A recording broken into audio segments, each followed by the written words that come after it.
मैं दिनेश मिश्रा और आप देख रहे हैं नंदी न्यूज़। बड़े ही हर्षोल्लास के साथ मनाया गया 7वें तीर्थंकर भगवान सुपार्श्वनाथ का जन्मोत्सव। चांदी के रथ पर धूमधाम से निकली भगवान सुपार्श्वनाथ की सवारी। जैन धर्म के 7वें तीर्थंकर भगवान सुपार्श्वनाथ का जन्मोत्सव काशी में बड़े धूमधाम से मनाया गया है।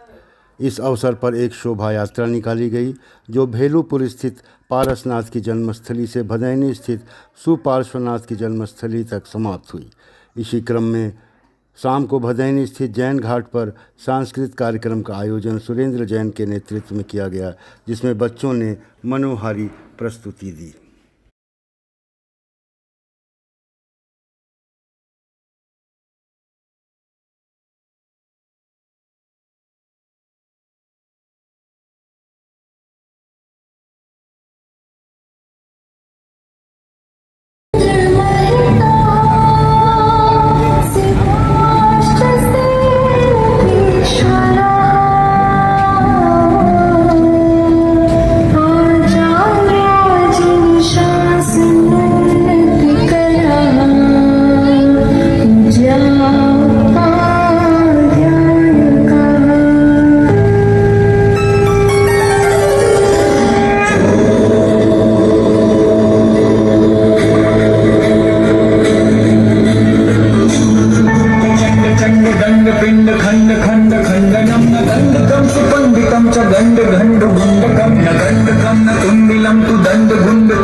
दिगंबर जैन विद्वान परिषद के अध्यक्ष, काशी हिंदू विश्वविद्यालय के पूर्व जैन दर्शन के विभागाध्यक्ष एवं स्वादवान महाविद्यालय के उप अधिष्ठाता प्रोफेसर अशोक कुमार जी जैन,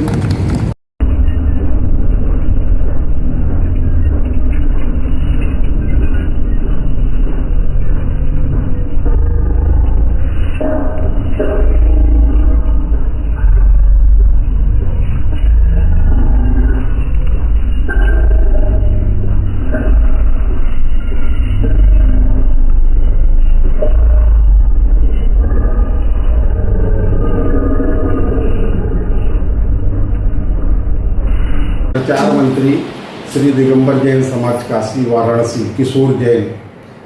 सर, बात की जाए मंदिर के प्रांगण में आज किस प्रकार का कार्यक्रम आयोजित किया गया? आज हमारे 7वें तीर्थंकर भगवान सुपार्श्वनाथ की जन्म जयंती की शोभा यात्रा, जो कि भेलूपुर स्थित पार्श्वनाथ जन्मस्थली पार्श्वनाथ भगवान की जन्मस्थली से निकलकर भगवान की शोभा यात्रा जो है भेलूपुर आप समझ लीजिए विजयनगरम रविंद्रपुरी शिवाला होते हुए भदैनी गंगा जी के किनारे जिनका जन्म स्थान है सुपार्श्वनाथ भगवान का, वहाँ पर जो है पहुँची।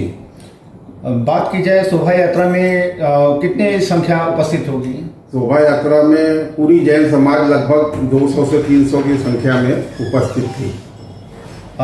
इस कार्यक्रम के माध्यम से क्या संदेश देना चाहेंगे? पूरे विश्व में अहिंसा का संदेश, जैन धर्म अहिंसा का संदेश देती है, तो अहिंसा के संदेश के लिए ये जुलूस शोभा यात्रा निकाली गई। सर, बात की जाए जैन धर्म में एक से एक महात्मा जो है निकले हुए हैं। हमारे जो है 24 तीर्थंकर हैं, जिसमें प्रथम भगवान ऋषभदेव आदिनाथ भगवान है। इसी क्रम में अजितनाथ, अंबोनाथ, अभिनंदननाथ, सुमतिनाथ, पद्म प्रभु, उसके बाद सुपार्श्वनाथ और चंदा प्रभु का, जिनका जन्म स्थान वाराणसी में है। वाराणसी में 4 तीर्थंकरों की जन्मस्थली एवं 15 कल्याणक भूमि है। कल्याणक से मतलब ये होता है कि जैसे 5 कल्याणक होते हैं किसी भी तीर्थंकर के, तो गर्भ, जन्म, तप और केवल ज्ञान, ये 3 तीर्थंकरों के बनारस में मनाए गए हैं, मतलब हुए हैं। और 5वां जो वो है वो सम्य शिखर जी, जो कि हम लोग का शाश्वत तीर्थ सम्य शिखर जी बिहार स्थित पारसनाथ बोला जाता है, वहाँ पर हुआ है। दिगंबर जैन मंदिर की जो शाखा हमारे भेलूपुरा क्षेत्र में स्थित है, इसके अलावा वाराणसी में और किस किन स्थानों पर ये हमारी सभी जन्मस्थली पे जो है धर्मशालाएं स्थित हैं। भगवान पार्श्वनाथ की यहाँ पे अच्छी सुसज्जित एसी कमरे वगैरह से वो हैं। सिर्फ सुपार्श्वनाथ भगवान पे धर्मशाला की वो नहीं है। चंद्रपुरी में भी हमारी धर्मशाला की पूर्ण सुसज्जित व्यवस्था है। सारनाथ में भी हमारी धर्मशाला की पूर्ण सुसज्जित एसी कमरे वगैरह सारी व्यवस्था है। बात की जाए वाराणसी के अलावा पूरे भारत में किन किन प्रदेशों में और शहरों में आपकी संस्था काम करती है? भारत में लगभग सभी शहरों में मंदिर आपको जैन मंदिर, दिगंबर जैन मंदिर, श्वेतांबर जैन मंदिर आपको मिल जाएंगे। जैन धर्म किन किन प्रारूपों में काम करता है? अहिंसा के रूप में काम करता है जैन धर्म, हमेशा से अहिंसा के उसमें अग्रसर रहा है। और बात की जाए कमेटी के तमाम पदाधिकारी पूरी निष्ठा श्रद्धा के साथ अपना सहयोग प्रदान करते हैं, उन कमेटी के सदस्यों के लिए क्या संदेश रहेगा? कमेटी हमारी एकदम पूरी सपोर्ट में रहती है और बहुत ही व्यवस्थित कार्य कर रही है। मैं सुरेंद्र जैन, तीर्थ प्रबंधक। आज जैन धर्म के सप्तम तीर्थंकर 1008 भगवान सुभाष नाथ का जन्म एवं तप कल्याण दिवस है। हिंदी तिथि के अनुसार ज्येष्ठ शुक्ल द्वादशी को भगवान का जन्म एवं तप कल्याण मनाया गया।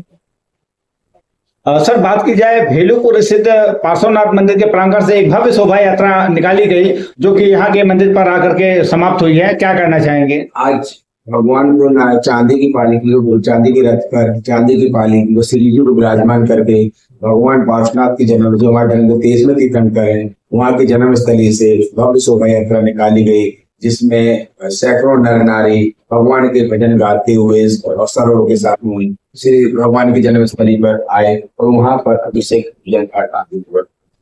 इस शोभा यात्रा में लगभग कितनी संख्या उपस्थित थी? लगभग सैकड़ों के अलावा 100-200 लोग संख्या उपस्थित थी और सत्र शोभा यात्रा यहाँ पर पहुंची तो श्री जी का 108 कलशों से जलाभिषेक किया गया। उसके बाद हमारे यहाँ जो प्राणी जगत है, आज हमारे विश्व में या देश में जो प्राकृतिक आपदाएं आ रही हैं, जो अनहोनियां हो रही हैं और जो संकट आ रहे हैं, उन संकटों को दूर करने के बृहद शांति धारा की गई और प्रार्थना की, हे भगवान, इन सारे हमारे जो दुख हैं, सारे दुख सभी प्राणियों के, जन जन को सभी प्राणियों के जो कष्ट हो रहे हैं, उन कष्टों को। इस शोभा यात्रा में देश के किन किन स्थानों से गणमान्य लोग आए हुए? ये पूर्ण देश से इसमें व्यक्ति शामिल हुए थे शोभा यात्रा में। इसके साथ साथ पूरे देश में जहां जहां भी जैन मंदिर सुभाषनाथ भगवान का, वहां पर जन्म तप कल्याण दिवस होता है। और क्या क्या कार्यक्रम आज प्रस्तावित है? सुबह शोभा यात्रा निकली गई, शाम को भगवान की जन्म स्थली से बदेली दिगंवती क्षेत्र में सायंकाल 7 बजे से सांस्कृतिक कार्यक्रम का आयोजन किया गया है, जिसमें जो भगवान पार्श्वनाथ चरण विराजमान है घाट पर आरती हो और जैन भजनों के माध्यम से, जैन नृत्यों के माध्यम से जैन धर्म का परिचय किया है। भगवान पार्श्वनाथ ने क्या संदेश दिया है जनमानस? हमारे सुपार्श्वनाथ भगवान का हमारे सबसे बड़ा शब्द जियो और जीने दो, अहिंसा परमो धर्म। हम खुद जिए, हमें किसी को मारने का अधिकार नहीं है और मनसा वाचा कर्म, हम मन से, वचन से, काय से किसी के बारे में अहित नहीं सोच सकते। हमें जितनी आवश्यकता है उतना ही संग्रह करेंगे, ज्यादा संग्रह ही पाप का भागीदार होता है। तो हमें मुख्य उद्देश्य जियो और जीने दो, अहिंसा परमो धर्म, ये भगवान सुभाष।